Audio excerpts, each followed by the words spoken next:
Everyone, welcome back to my new other vlog. तो ये है सुबह का वक्त, सुबह के बज रहे हैं 7 और यहाँ पे देखिए बहुत सारा मंडप वगैरह सजा हुआ है और ये मेरा गार्डन है।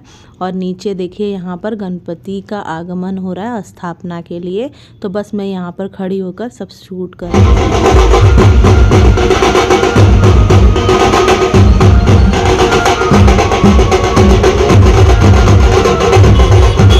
ये सोसाइटी बनी थी ना, तब से मंदिर बनाकर छोड़ दिया गया था, मतलब इसमें कोई भी मूर्ति स्थापित नहीं की गई थी। तो सब लोग ने डिसीजन लिया और ये गणेश चतुर्थी का वक्त है कि अब तो इस महीने में ही पड़ने वाला है, तो बस गणपति की मूर्ति को स्थापना के लिए रखने वाले हैं। तो सवेरे से बैंड बाजा और बहुत अच्छा सजा रहे हैं। तो ये बिल्डर की तरफ से हो रहा है, तो यहाँ पर स्थापना कर देंगे गणपति की। अब बहुत अच्छा लग रहा था, मुझे भी बहुत मन कर रहा था नीचे जाने के लिए, लेकिन मैं बालकनी से ही देख कर रिकॉर्ड करते करते चुपचाप खड़ी हो जा रही थी क्योंकि घर के भी कुछ काम पड़े हुए थे। लेकिन मैं बाद में गई और यहाँ पर मंडप बहुत अच्छे से सजाया हुआ था और मंदिर बहुत छोटा सा था कि एक ही मूर्ति स्थापित कर सकते हैं। तो यहाँ पर मैं थोड़ा सा देखकर और आ गई, अपने किचन के कामों में लग गई थी। तो जो भिगा कर मैंने रखा था तो उनको सेपरेट कर लिया था और उनको धो कर मैं अच्छे से फिर उसको ना फ्रिज में जो रखना है फ्रिज में रख दूंगी और जिसको अंकुरित के लिए रखना है उसे बाहर ही छोड़ दूंगी। तो यहाँ पर मैंने ना सब अलग अलग भिगाया हुआ था, मल्टी वाला भिगाया था, मूंग मटकी वगैरह, तो वो उसको अलग करके रख लिया था। चना जो भिगाया था तो उसको बाहर ही धो कर रख लूँगी क्योंकि चने में मुझे अंकुरित चाहिए, तो इसलिए इसको बाहर एक दिन के लिए छोड़ दूँगी ना तो बहुत अच्छा अंकुरित आ जाएगा। और मटर भिगाया था तो छोले के लिए, तो मटर को भी मैंने अंदर रख दिया क्योंकि उसमें अंकुर आना अच्छा नहीं लगता है, तो इसीलिए मैंने दोनों को फ्रिज में रख दिया और चने को ढककर मैंने बाहर ही रख दिया एक दिन के लिए। क्योंकि आज तो मुझे बहुत ही आराम है क्योंकि मुझे खाना बनाना नहीं है, बस जो थोड़े मोड़े से काम है, बर्तन वगैरह है, तो यही सब निपटाऊंगी क्योंकि आज हमारा लंच नीचे ही है तो हमें वहाँ पे एंजॉय करना है, बहुत मज़ा आएगा। तो मैं भी अपने काम वगैरह फटाफट ख़त्म कर रही थी क्योंकि मुझे भी जाना है। तो बस सोच रही थी सवेरे से ही जाने के लिए, लेकिन ना मौका ही नहीं मिल रहा था और बोर भी लग रहा था। मतलब नींद आलस जो होती है ना बहुत ख़तरनाक होती है, और उठी हुई थी और फिर भी जा नहीं पा रही थी मैं। और यहाँ पर देखिए फिर फाइनली मैं तैयार होने लग गई और अपना जो सादा सा मेकअप होता है तो मैंने यहाँ पर लगा लिया था सनस्क्रीन और उसके ऊपर थोड़ा सा टचअप कर दिया था पाउडर का क्योंकि बहुत चिपचिपा सा लग रहा था, गिला गिला पसीना छूटने लग रहा था। और यहाँ पर उसके ऊपर आईलाइनर वगैरह लगा लिया था, काजल लगा लिया था और बाल नॉर्मली जैसे बांधते हैं वैसे ही बांधा था। और नकली सूट नहीं होता है तो मैंने यहाँ पर असली ही अपना पहन लिया था और पहुँच गई मैं मंडप में। और यहाँ पर सबका फ़ोटो शूट हो रहा था, गणपति जी की बहुत अच्छी सी फ़ोटो आई है और बहुत अच्छे दिख रहे थे गणपति जी।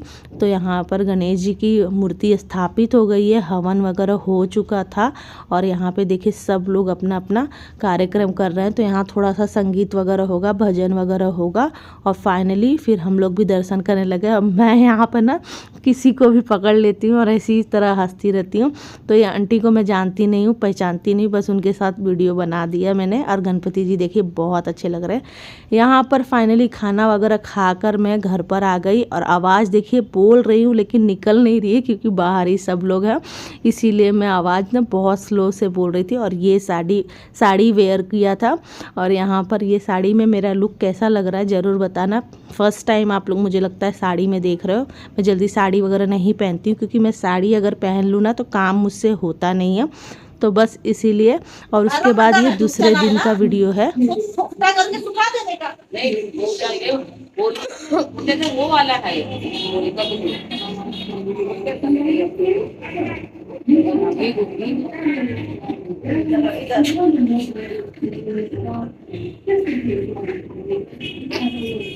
बहुत अच्छा। अरे यार जा जल्दी बाथरूम में।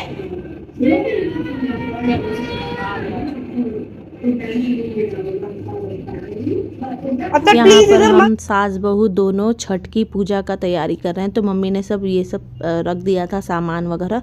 तो हमारे यहाँ छठ होता है बच्चों के लिए, लड़कों के लिए होता है, तो अथर के लिए मुझे भी रखना पड़ा था और मैं कपड़ा साड़ी पहनना नहीं चाह रही थी। तो यहाँ पर न्यू कोर्री मैक्सी रखी हुई थी, तो दोनों सास बहू ने कोरी मैक्सी पहनकर यहाँ पर पूजा वगैरह कर लिया। और ये जो झाड़ है ना, जो कुश का झाड़ है, इसमें ना एक सिंगल हाथ से ना गांठ बांधनी रहती है। तो इसमें इस बार क्या हुआ था, झाड़ लेकर आए तो वहाँ पर जहाँ से लेकर आई थी ना, तो वहाँ सब पुतर दिए थे, छांट दिए थे, तो उसका पुनगुन जो होता है ना वो नहीं मिल रहा था और गांठ मारने में बहुत दिक्कत हो रही थी। और एक हाथ से 6 गांठ मारनी थी, मतलब मुझे 6 और मम्मी को 6 बांधनी थी। और यहाँ पर हमारी सबकी दोनों की मटकी रख दी थी और छोटा सा ही पूजा किए, ज़्यादा ताम झाम वाला नहीं किए। फ्रूट वगैरह तो बहुत सारे लगते हैं, लेकिन हमने थोड़ा सा ही लिया था क्योंकि फ्रूट जल्दी कोई खाना पसंद नहीं करता है। और फिर यहाँ पर हमारा पैर पड़कर हो गया था, हवन भी अच्छे से हो गया था। और मम्मी ने भी नई मैक्सी पहनी थी कोरी, और मैंने भी नई मैक्सी कोरी ही पहनी थी। और यहाँ पर दोनों ने कथा सुना, तो दोनों को कथा नहीं आता था, तो मम्मी ने कहा कि मोबाइल में चालू करके हम लोग कथा सुन लेते हैं। तो 6 कथा यूट्यूब से हमने सुन लिया और यहीं पे नमस्कार पैर पढ़ लिया। और इस तरह से हमारा जो पूजा था संपन्न हुआ। और फिर हम लोग ने ना सब पैर वगैरह पढ़ने के बाद सारी कथाएं अच्छे से सुन के ले लिए। और बच्चे लोग से जो काम करवाना था वो काम भी करवा रहे थे बीच बीच में, क्योंकि एक बार उठने के बाद ना फिर मम्मी, मुझे तो इतना परहेज नहीं है, लेकिन मम्मी को ना बहुत ये है कि उठने के बाद पानी छिड़कना है, क्योंकि उनको पूजा पाठ में बहुत इंटरेस्ट है और बहुत ध्यान देती हैं। तो इसीलिए ना मैं उठ ही नहीं रही थी। और यहाँ पर ना मैं ना बैठे बैठे मेरी कमर की इतनी हालत हो गई ना कि मैं थोड़ा सा मतलब हिल डुल ले रही थी, कमर सीधा कर ले रही थी। मैं डायरेक्ट ज़मीन पर बैठी हुई थी कालीन डालकर।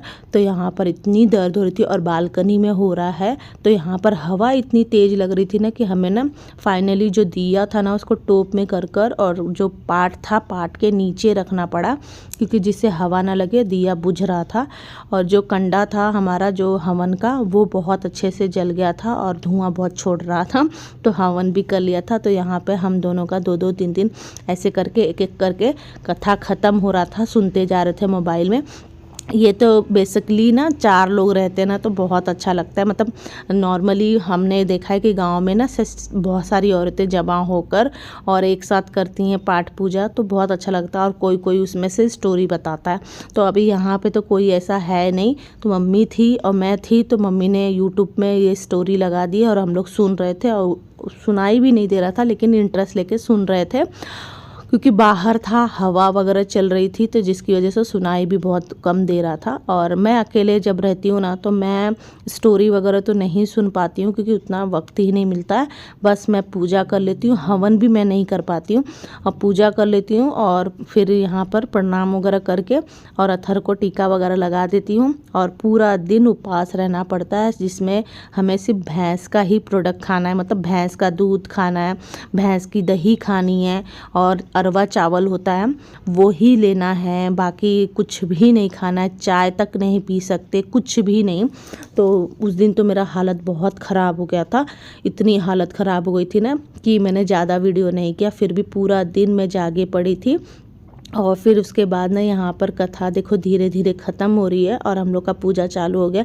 यहाँ अथर ना रोते रोते आ गया और उसको उनकी बहनों ने पिज़्ज़ा नहीं खाने दिया, इसलिए रो रहा है। तो यहाँ पर उसको बिठा लिया गया और यहाँ पर फाइनली फिर ना मैं नारियल तोड़ने के लिए आ गई। पूजा ख़त्म हो गई थी और उसके नारियल पानी देखिए अथर को दे दिया, क्योंकि मैं खा नहीं सकती। और घड़ी घड़ी मम्मी बोल रही थी कि गलती से मुँह में मत डाल लेना। तो यहाँ पर मैंने इतने सारे नारियल तोड़ लिए हैं, मतलब टोटल 4 नारियल तोड़े थे, उसमें से मैं 3 नारियल के लड्डू बनवाऊंगी। तो यहाँ पर मैंने बुला लिया था एक आंटी को, उनके हाथ का लड्डू बहुत अच्छा बनता है, तो इसीलिए मैंने ये आंटी को बुलाया था। तो ये आंटी ऐसे इस तरह से मिक्स कर रही थी, इसमें डाला था घी, शक्कर, और मिक्सर में मैंने इनको नारियल को पीस कर दे दिया था। और फिर उसके बाद मिल्क पाउडर मिक्स करके अच्छे से बनाकर लड्डू कर दिया था तैयार। तो वीडियो आज इतनी ही है, अगर अच्छी लगे तो लाइक शेयर करना मत भूलना, साथ में मेरे चैनल को सब्सक्राइब भी कर लेना। नए हैं तो मेरे चैनल को सब्सक्राइब करके बेल आइकन को जरूर दबा लेना। तो मिलती हूँ नेक्स्ट व्लॉग में, तब तक के लिए आप लोगों को हैप्पी जन्माष्टमी, राधे राधे, जय श्री कृष्णा।